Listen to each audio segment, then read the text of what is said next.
There's a memory. You know the one. Something embarrassing you did years ago that your brain decides to replay at the worst possible moment for no reason at all. You could be brushing your teeth, waiting for a file to load, lying in bed almost asleep, and then it surfaces. And you physically cringe. Maybe you tense up. Maybe you whisper no to yourself. Maybe you squeeze your eyes shut, as if you could close them hard enough to make it disappear. Here's the strange part. The person who saw it forgot about it years ago. No one else on earth even remembers it happened. So why can't you? Why does your brain dig up old, embarrassing moments at random, years after everyone has moved on, just to make you suffer for a few seconds? It feels almost cruel. But there's a real reason behind it. And once you understand it, those moments lose a surprising amount of their power. Let's start with the most important thing. This is universal. Almost every single person alive experiences this. There's even an unofficial name people use for it: cringe attacks. If you do this, you're completely normal, and you're very much not alone. So what's actually going on in your brain when this happens? To understand it, you have to understand what memory is actually for. Most people think memory exists to help us remember the past. But that's not quite right. Memory exists to help us survive the future. Your brain stores experiences not as a scrapbook, but as a database of lessons, things to repeat, and things to avoid. And here's the key. Emotionally intense memories get stored more strongly than neutral ones. The brain tags them as important. A boring afternoon 10 years ago is gone forever.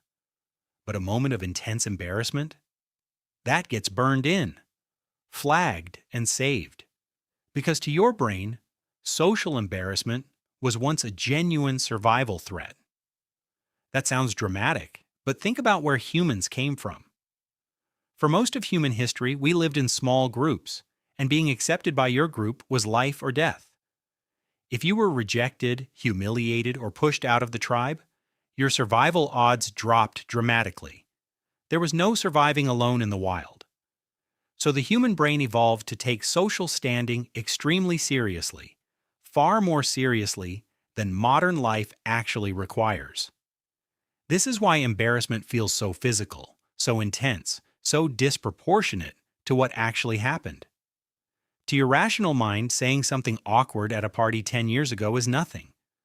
But to the ancient part of your brain, a social misstep registers like a real danger, something that could have once gotten you cast out of the group.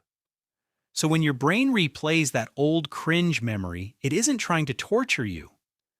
It's doing something it thinks is helpful. It's reminding you, remember this moment, so you don't make the same social mistake again. It's a warning system, firing long after the danger has passed. Now here's the cruel twist. The system is badly calibrated for modern life. It doesn't understand that the person you embarrassed yourself in front of a decade ago has completely forgotten it. It doesn't understand that no one is judging you anymore, that the stakes were never really life or death, that the moment is gone. It just keeps the file and occasionally pulls it out to protect you from a threat that no longer exists. There's another layer to this, and it explains why it tends to happen at specific moments. Have you noticed these memories often strike when you're doing something mindless or right before sleep? That's not random. When your mind isn't focused on a task, it shifts into what's called the default mode network, a kind of background processing state. In this state, your brain wanders, reflects, and sorts through unresolved material. And unresolved emotional memories, the embarrassing ones you never fully made peace with, are exactly the kind of thing it surfaces. The quieter your external world gets, the louder these internal files become. That's why they ambush you in the shower or in bed, not in the middle of a busy task. And there's one more reason these specific memories stick around. You never resolved them. A memory that's been processed, understood, and accepted tends to fade. But a memory that still carries unresolved shame stays active because your brain treats it as unfinished business. The cringe is, in a strange way, your brain flagging something it never got to close the loop on. So, what can you actually do about this? Because understanding why it happens is useful, but it doesn't automatically make it stop. The second thing is perspective. The memory feels enormous to you because you're the main character of your own life, replaying it from the inside. But everyone else is the main character of their life, too. That person you embarrassed yourself in front of was mostly thinking about themselves, just like you mostly think about yourself. There's a psychological term for our tendency to overestimate how much others notice and remember our mistakes. It's called the spotlight effect.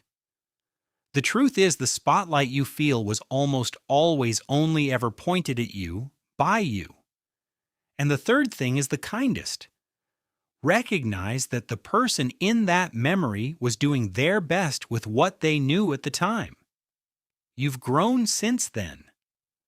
The fact that you cringe at it at all is proof that you've changed, that you know better now. You're not the same person who did that thing. Cringing is, in its own backwards way, a sign of growth. So the next time a memory from 10 years ago ambushes you and makes you wince, remember what it actually is. It's not a punishment. It's an overprotective, badly calibrated survival system, firing a warning about a danger that passed long ago, about a moment that no one but you even remembers. You don't have to fight it. You can just let it pass, knowing it means nothing about who you are now. The memory is old. You are not the same. And the moment, the one your brain keeps guarding so carefully, ended a long, long time ago.